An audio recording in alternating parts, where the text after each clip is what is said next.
अस्सलामुअलैकुम एवरीवन। इस वक्त हम पढ़ रहे हैं इंट्रोडक्शन टू बिज़नेस, और इंट्रोडक्शन टू बिज़नेस में इस वक्त जो स्क्रीन पर मैंने आपसे शेयर किया हुआ है ये है हमारा गेस्ट पेपर आईटीबी का, और इसी के हिसाब से हम इस वक्त चल रहे हैं। मैं आप लोगों को बोल चुका हूं कि जो इसमें सवालात हैं वो मैंने दिए हैं आपको कि भाई पहले 5 सवाल याद करें and then we will have a test. ठीक है, और टेस्ट क्योंकि बहुत ज़रूरी होता है अगर आप अपनी तैयारी को बेहतर करना चाहते हैं। तो तैयारी होगी आपकी तो you will be in better position to appear in the final examination. और जैसा कि आप जानते हैं 18th ऑफ जनवरी से जो लॉकडाउन खुल जाएगा, तो बेटा उसके बाद ये जो लॉकडाउन है ये खुला ही रहेगा। इसके बाद इस लॉकडाउन के दोबारा लगने के चांसेस बहुत कम हो गए, क्योंकि आपको पता है वैक्सीन्स भी आ गई हैं और फिर आहिस्ता आहिस्ता मौसम गर्मी की तरफ जाएगा। जब ये ज़्यादा सर्दी में खोल रहे हैं तो गर्मी में तो बंद करने का सवाल ही नहीं होता। ठीक है, ओके।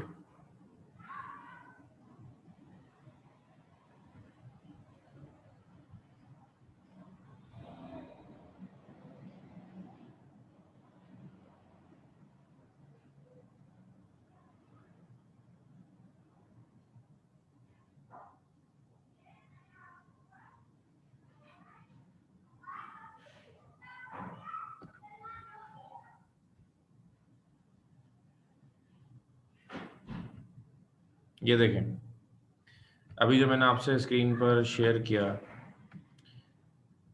जहाँ तक मुझे याद आ रहा है इसी में हमने लास्ट सवाल पढ़ा था, स्ट्रेट वेजेस पीस रेट। शायद ये मैंने पढ़ा दिया था आपको, आप कंफर्म कर सकते हैं। चैट देखूं खुला हुआ है या नहीं? अच्छा, चैट बंद है। चैट मैंने खोल दिया है, माइक भी खोल देता हूँ आप लोगों के। And you are allowed to open your mics and you can write in chat as well. ठीक है, दोनों चीज़ें आपको ओपन कर दी।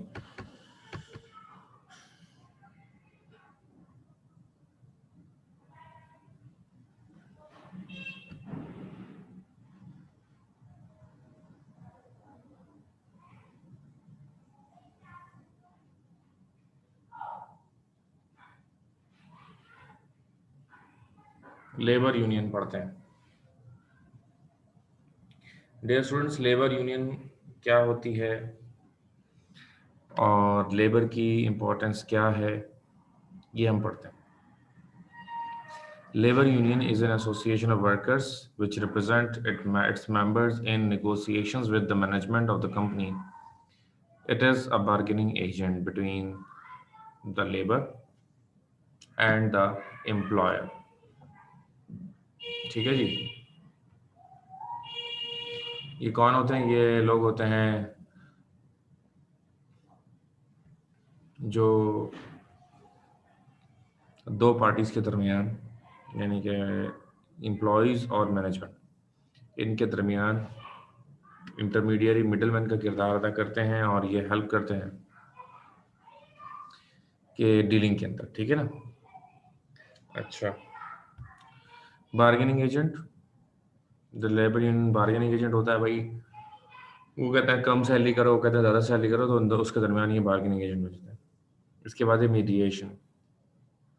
It is a third party called by the union and the management for interceding. Mediation is needed when a dispute between them arises about interpretation of the agreement or else.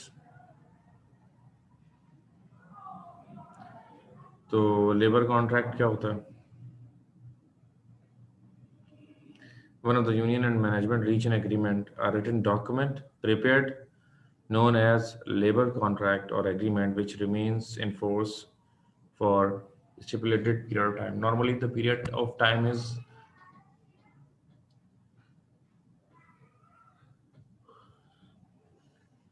3 months।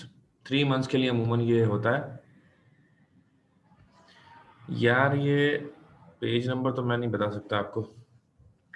अच्छा, labour you contract, इसके बाद है mediation.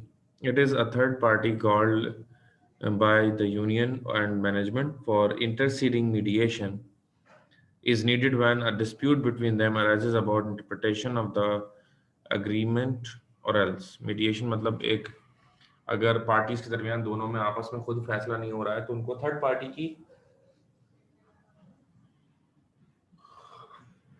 जरूरत पड़ती है। Third party की, अब third party की जब जरूरत पड़ेगी तो कौन होगी वो थर्ड पार्टी, ये भी पहले से ही डिसाइड हो जाता है, ये इसका बताया गया। इसके बाद है arbitration. Arbitration, when an agreement between the management and the union is not arrived at, a third party is appointed to mediate between them. Arbitrary मुंसिफ को कहते हैं, मुंसिफ यानी इंसाफ करने वाला। इंसाफ करने वाले की जरूरत कब पड़ती है, जब नाइंसाफी हो रही हो। ठीक है जी, ओके। इसके बाद है grievances. Grievances, the management and the union have complaints and grievances against each other which are taken care of in the agreement. Labour union क्या करती है कि एग्रीमेंट करती है जिसके अंदर वो तमाम ग्रीवेंसेस जो होते हैं उनको ख़त्म किया जाता है, शिकायत। ठीक है जी।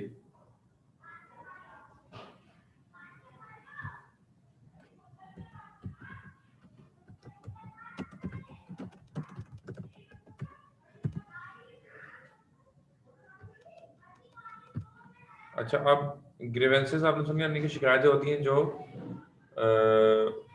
एम्प्लॉइज से होती है मैनेजमेंट को, या मैनेजमेंट को होती है एम्प्लॉइज से, उन दोनों को इसमें दूर कर दिया जाता है। ठीक है जी। The next is yellow dog contract. Yellow dog contract की नफी की जाती है इसके अंदर। ठीक है जी।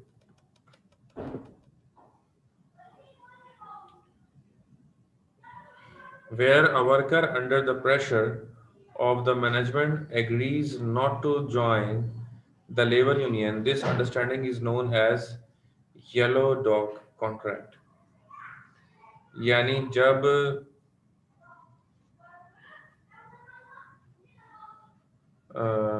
एक ऐसा कॉन्ट्रैक्ट होता है जिसके अंदर मैनेजमेंट ये फोर्स करती है अपने वर्कर्स को कि आपने किसी भी मैं यूनियन का हिस्सा नहीं बनना है, तो इस this is called yellow dog contract. ठीक है जी। येलो डॉग इसको क्यों कहते हैं इस कॉन्ट्रैक्ट को, इसलिए क्योंकि जब आप गलत बात भी अपने मालिक की माने तो you are just like a dog, एक कुत्ते की तरह बिहेव कर रहे होते, क्योंकि गलत बातों पर हामी जो है ना वो नहीं भरी जाती। ठीक है जी।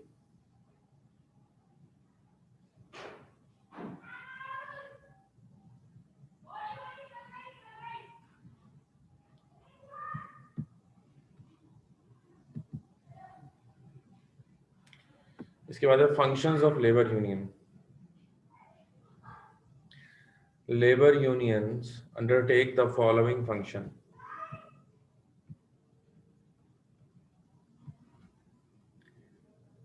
Labor union undertake the following functions.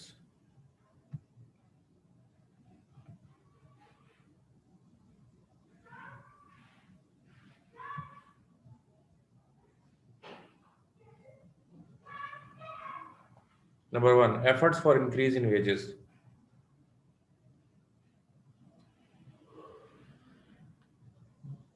ये सैलरीज बढ़ाने के लिए कोशिश करते रहते हैं और अमूमन ये सैलरीज बढ़ाने में कामयाब हो ही जाते हैं। ठीक है जी। Number two, environment and working conditions. ये माहौल को बेहतर करने में अपना किरदार अदा करते हैं, वर्किंग कंडीशंस को बेहतर करने में अपना किरदार अदा करते हैं। इसके बाद है पर्क्स एंड फ्रिंज बेनिफिट्स।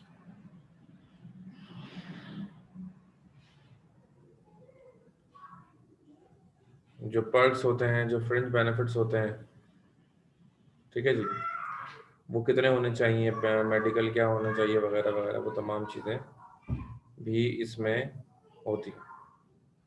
इसके बाद है जॉब सिक्योरिटी।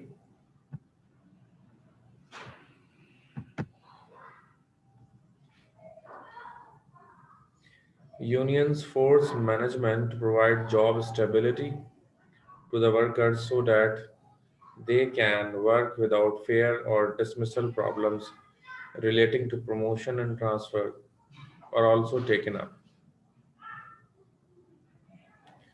यूनियंस अपने स्टाफ को जॉब सिक्योरिटी भी प्रोवाइड करती हैं और यूनियन के ज़रिए जो लोग होते हैं उनकी जॉब काफ़ी हद तक सिक्योर हो जाती है, ठीक है जी, और रिलैक्स होकर अपने काम को सरंजाम देते रहते हैं।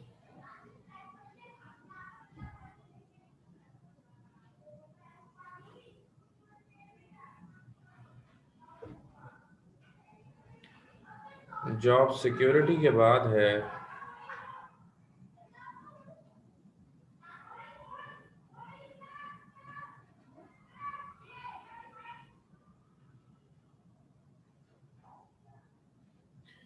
use of political pressure. The labor union pressurizes local and provincial and central governments to exert their influence on the management of the company to accept workers' demands. Labour union अपना political pressure भी इस्तेमाल कर सकती है अपनी demands को पूरा करवाने के लिए। नंबर 6 है हमारा कम्युनिकेशन।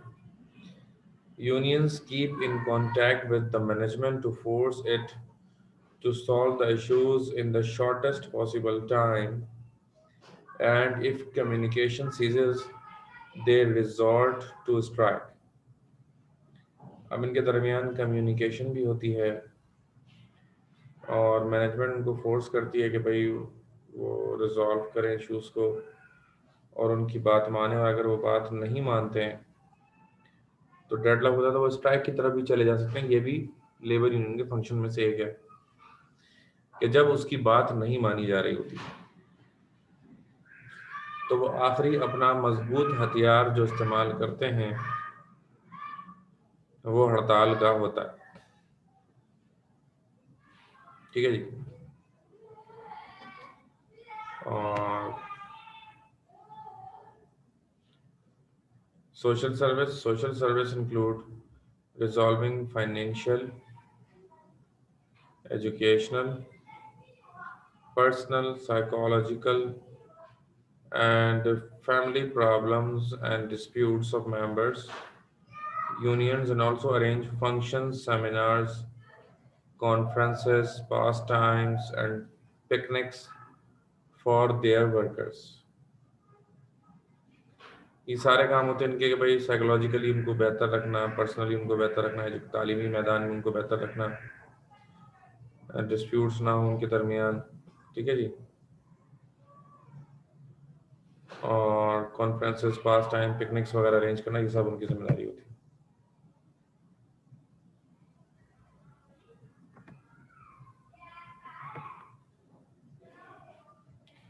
ठीक है जी, ये था लेबर का यूनियन के आपके पास सवाल, और मेरे ख्याल से ये आपके पास है भी, ये 10 नंबर का सवाल है। आई होप कि आपने याद किया होगा, और अगर ना किया हो तो ज़रूर याद कर लीजिएगा, ठीक है जी। अब एक नया आपके सामने स्क्रीन में शो करता हूँ। एक्सक्यूज मी सर, जी अभी जो आप एक मेथड ऑफ वेजेस पेमेंट की एक आपने स्लाइड दिखाई थी, वो हमने शायद पढ़ी नहीं है। अच्छा, मुझे तो याद आ रहा था मैंने पढ़ा दिया, चलें ठीक है वो भी पढ़ लेते हैं। कोई मसला नहीं। क्या खैर अगली क्लास हमारी ऑनलाइन होगी या फिजिकल होगी अभी?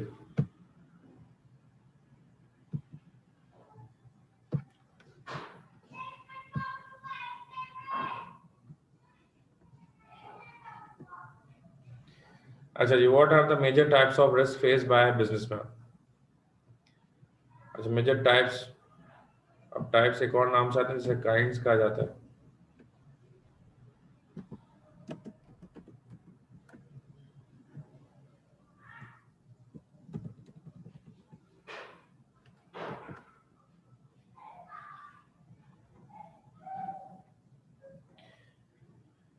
Business risk means uncertainty of the future and possibility of unfavorable conditions in business. It is the possibility of inadequate profits or even losses due to uncertain future. Many of the expectations of businessmen can go wrong in real business. ठीक है जी। अब इसमें क्या लिखा हुआ है कि जो उम्मीद होती है प्रॉफिट होने की किसी भी कारोबार में, वो उम्मीद गलत भी हो सकती है। हमने जो प्रॉफिट सोचा हो वो ना हो, पॉसिबिलिटीज की है। तो वो सारी हमारी उम्मीदें पूरी ना होना, वो क्या है? रिस्क है। अब इसकी रिस्क की क्या है? रिस्क की काइंड्स हैं।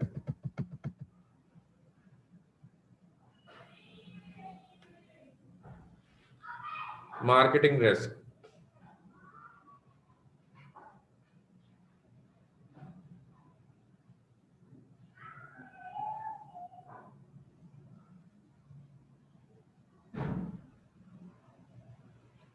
Number 1, risk of failure of new products.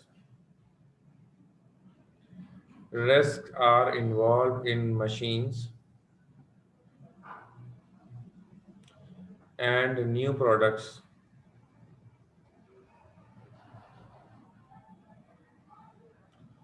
The probability of success for new product idea is not a very serious risk, but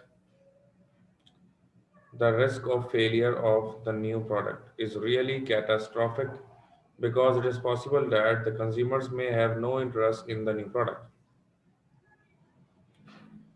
जब आप एक नया प्रोडक्ट लॉन्च करते हैं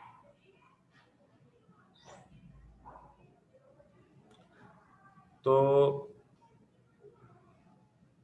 उसके अंदर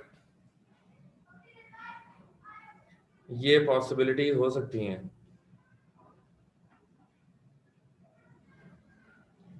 कि वो नया प्रोडक्ट लोगों को पसंद ही ना आए और वो फेल हो जाए। तो वो है risk of failure of new product. उसके बाद risk of for old products. देखें, सदा लोगों की जो डिमांड होती है वो एक जैसी नहीं रहती। अगर अब लोगों ने उस प्रोडक्ट को छोड़ दिया तो उसमें भी रिस्क है, जो कहलाएगा risk for old products. Number 3, risk of new inventions and substitutes.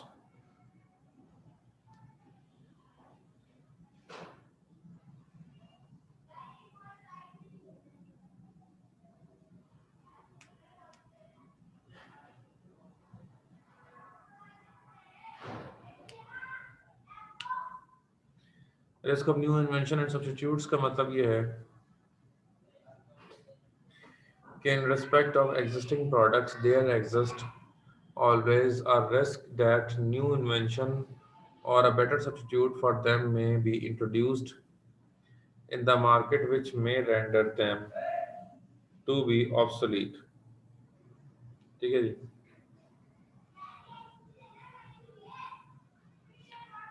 तो जब कोई न्यू इन्वेंशन आती है तो पुरानी इन्वेंशन की वैल्यू कम हो जाती है, तो वो इसमें यहाँ पे बताया गया।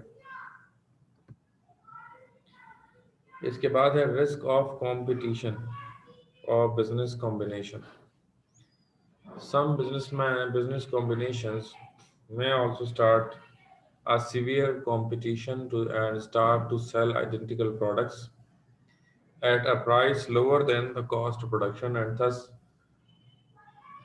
oust the existing product outside yeah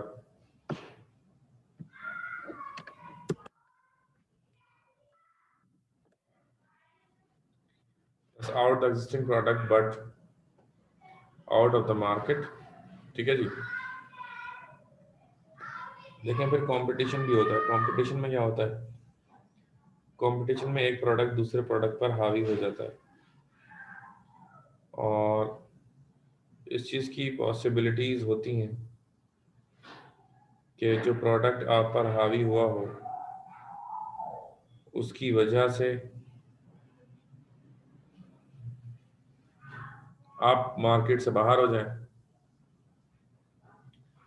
और वो मार्केट में मुकम्मल तौर पर इन हो जाए। इसके बाद है गुडविल डैमेज। ये क्या रिस्क होता है कि पॉसिबिलिटी है कि कोई ऐसा वाक़या हो जाए जिससे आपकी गुडविल डैमेज हो जाए। लोग आपके प्रोडक्ट को बुरा समझना शुरू कर दें अचानक से किसी एक वाक़ये की वजह से। आपका रेस्टोरेंट था, पके हुए खाने में छिपकली निकल आई, वो वीडियो सोशल मीडिया पर वायरल हो गई। अब लोगों ने जब उसके व्यूज़ मिलियंस में चले गए, अब उसका इम्पैक्ट आपके बिजनेस पर आना शुरू हो गया। अब लोगों ने आपका सामान खरीदना बंद कर दिया।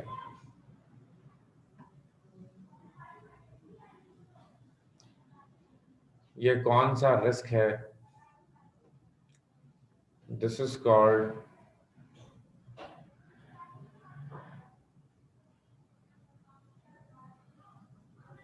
Goodwill damage. इसके बाद है क्रेडिट रिस्क। क्रेडिट रिस्क बहुत ही सिंपल है। आपने किसी को उधार दिया और वो बंदा पलट कर नहीं आया।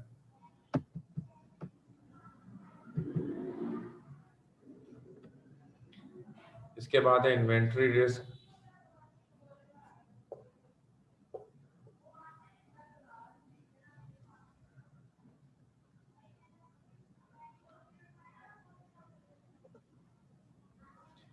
इन्वेंट्री रिस्क क्या है?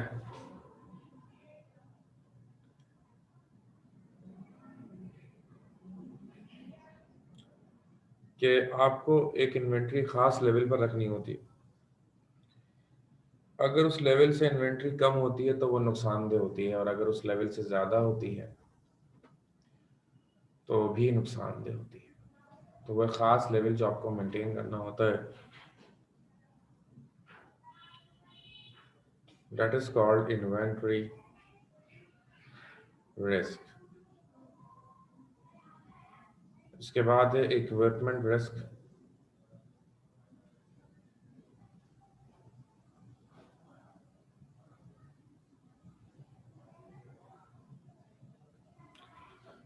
New technologies are coming up every now and then. अब ऐसा हो सकता है कोई नया इक्विपमेंट आ जाए और किसी नए इक्विपमेंट के आने की वजह से आपके पुराने इक्विपमेंट की वैल्यू कम हो जाए, या अब आपका पुराना इक्विपमेंट किसी काम का नहीं रहा क्योंकि वो मार्केट में अपनी वर्थ बनाने में नाकाम हो गया। Accidental risk is always there. इंसान की ज़ाती ज़िंदगी में भी है। मैं एक बार कोचिंग से आ रहा था, मेरे सामने एक फैमिली का एक्सीडेंट हुआ, बड़ा बुरा। पिछले हफ्ते भी मैंने एक एक्सीडेंट देखा, बेचारे मियाँ बीवी थे मेरे ख्याल से, बाइक से स्लिप हो गए, बहुत बुरी तरह गिरे बेचारे। बस अल्लाह ने बड़ा उन पर करम किया कि बहुत तेजी से कोई गाड़ी पीछे से नहीं आ रही, नहीं तो वो उनका हाल होना था ना कोई, बस अल्लाह फिजो अलामा। एक्सीडेंटल रिस्क तो हर चीज पर होता है, इंसान के अपने ऊपर भी होता है और वैसे भी। The last is government risk. The government changes its commercial industrial policies, which may be favorable or unfavorable to producers and businessmen, especially the laws of taxation, labor and price exports and import duties, etc., may cause positive or negative effect on businessmen.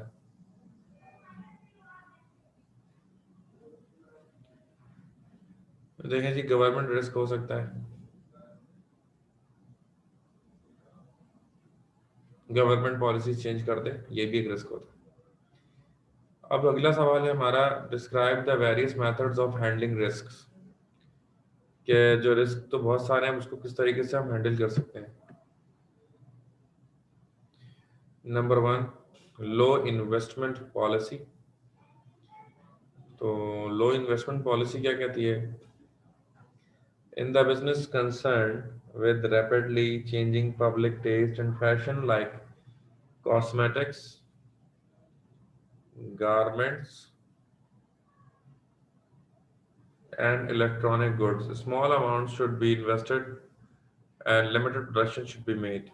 ठीक है जी, यानी कि भाई देखें, कम investment करेंगे तो loss होने के चांसेस भी क्या हो जाएंगे, खुद ब खुद कम हो जाएंगे। So this is called low investment policy। ठीक है जी, तो लो इन्वेस्टमेंट पॉलिसी क्या कहती है कि इन्वेस्टमेंट करो कम, जब इन्वेस्टमेंट होगी कम तो हर चीज हो जाएगी कम।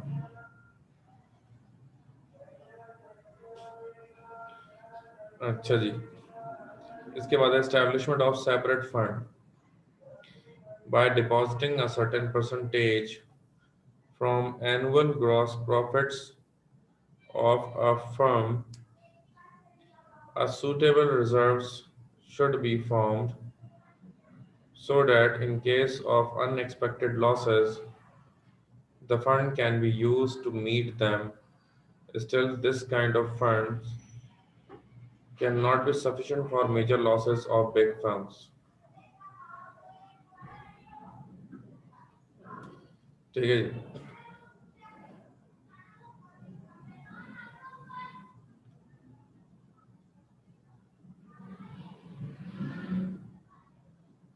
Bye depositing a certain percentage, इसमें क्या बता रहा है कि भाई एनुअल ग्रॉस प्रॉफिट जो होता है फर्म का, वो सूटेबल होना चाहिए, रिजर्व्स जो हैं वो फॉर्म्ड होने चाहिए, so that in case of unexpected losses की सूरत में the fund can be used to meet them। Still, this kind of fund cannot be sufficient for major losses of big firms।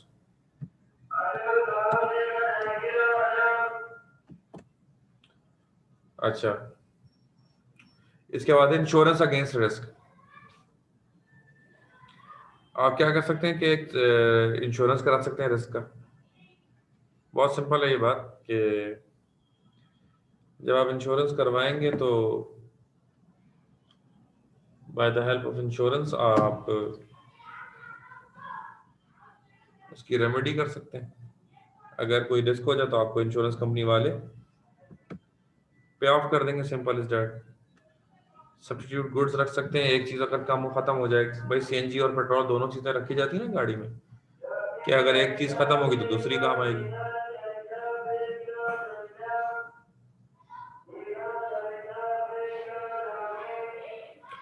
इसके बाद है forecasting. Nowadays, conducting business and produce goods is not as simple and traditional as rearing of goats and sheep। ठीक है जी, आजकल production इस तरह नहीं रही जैसे पहले जमाने में हुआ करती थी, जाहिर है हर चीज, एवरीथिंग इज गेटिंग चेंज। इसके बाद safety measures. Precaution is better than cure, पहले से ही इंसान अपनी तमाम जो कि रिस्क इसमें एक्सपेक्टेड होते हैं, अगर पहले से ही उन तमाम रिस्क को कंसीडर करके उसकी सेफ्टी मेजर्स निकाल ले तो भी इन चीज़ों से काफ़ी हद तक बचा जा सकता है। ठीक है ना, तो ये दो सवाल मैंने आज कराए हैं, इन दोनों को भी याद कीजिएगा। और प्लीज़ आप मुझे लिस्ट डाउन, माहीन स्पेशली आप और बिलाल आप भी, बाकी जो भी करना चाहे कि मुझे लिस्ट डाउन करके भेजें कि कौन कौन से सवाल जो है ना हमारे रहते हैं, ठीक है ना, ताकि मैं फिर उसी हिसाब से प्लान करके आपको पढ़ाऊँ, ताकि एटलीस्ट फर्स्ट वीक ऑफ फरवरी तक हमारी मामला जो है वो ख़त्म हो जाए, ठीक है। चलें, आज यहीं तक, अपना बहुत ख्याल रखिएगा, अल्लाह हाफ़िज़।